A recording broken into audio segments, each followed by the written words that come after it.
বাধা এবং সেই সাথে খরার সিজনে যে সেচের সকল বিষয় নিয়ে আসলে সকল বিষয় নিয়ে ইতিমধ্যে প্রধানমন্ত্রীর সাথে বৈঠক হচ্ছে। এই বিষয় নিয়ে আসলে এখন বিস্তারিত জানাচ্ছেন। প্রধানমন্ত্রী কোনো নির্দেশনা দিয়েছেন কি আলোচনা হলো? ধন্যবাদ। দেখুন, আমরা সরকার দায়িত্ব নেওয়ার পর 180 দিনের যে কর্মসূচি, এই কর্মসূচিতে আমরা কি কি কাজ সম্পূর্ণ করব আমাদের পানি সম্পদ মন্ত্রণালয়ের মাধ্যমে, এর মধ্যে 60 দিনের বেশি পার হয়েছে। খাল খনন কর্মসূচি, সেটিকে আমরা প্রায়োরিটি দিচ্ছি, যেহেতু আমাদের নির্বাচনী কমিটমেন্ট ছিল।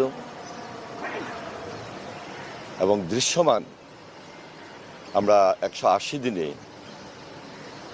এই খনন কর্মসূচি কতটুকু বাস্তবায়ন হবে এটি নিয়ে বিশদ আলোচনা করেছি মাননীয় প্রধানমন্ত্রীর সাথে।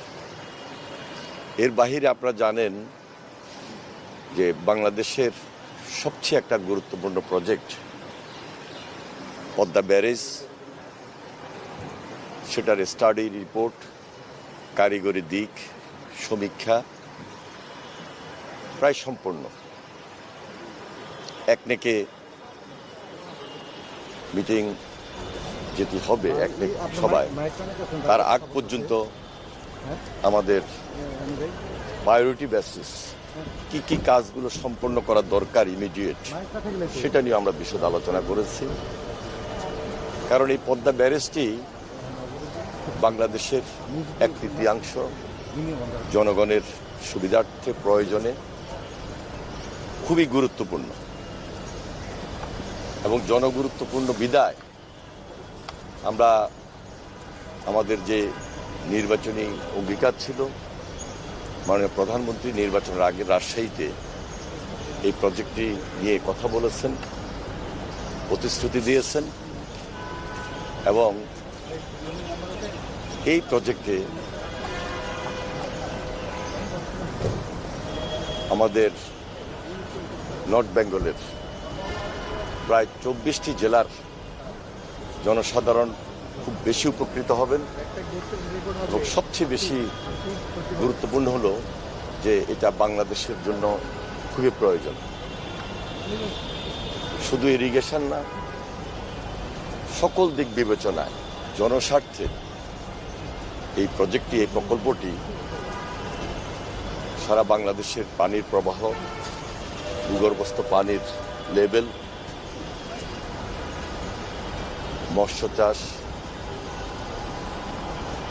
এবং কৃষি প্রধান এলাকা হিসাবে সব দিকে সবাইকে আমরা কীভাবে সমন্বয় করতে পারি সেই দিকে আমরা বিশেষ নজর দিয়েছি এবং আমরা আশা করছি যে আমরা এই প্রজেক্টটা খুব শীঘ্রই একটা মিটিংয়ে উপস্থাপন হবে, আলোচনা হবে এবং সিদ্ধান্ত গৃহীত হবে।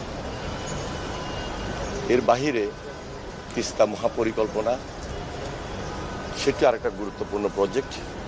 এই প্রজেক্টটি নিয়েও খুব প্রাথমিকভাবে আলোচনা হয়েছে, যেহেতু এটা ফিজিবিলিটি স্টাডি ইতিমধ্যে চলছে, আরও বেশি স্টাডি করতে হবে, কারিগরি দিক সমীক্ষা সব কিছু বিবেচনা করে আমরা কি বেনিফিট নিয়ে, কি বেনিফিট দিয়ে ওই এলাকার মানুষকে, দেশবাসীকে আমরা সম্পৃক্ত করব, সেই দিকে আমরা বিস্তারিত তুলে ধরেছি, আলোচনা করেছি। এতটুকু পর্যন্ত আজকে আমাদের আলোচনা ছিল।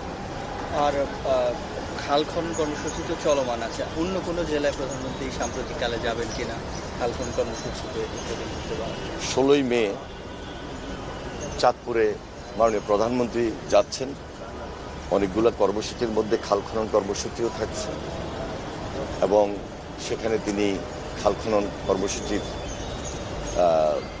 উদ্বোধন করবেন। সারা বাংলাদেশে ইতিমধ্যে যেভাবে তিনি যাচ্ছেন, খাল খনন কর্মসূচিকে প্রায়োরিটি দিচ্ছেন। আপনারা জানেন যে আমরা আগামী 5 বছর ব্যাপী সারা বাংলাদেশে 20,000 কিলোমিটার খাল খনন কর্মসূচি হাতে নিয়েছি, কমপক্ষে 20,000 কিলোমিটার।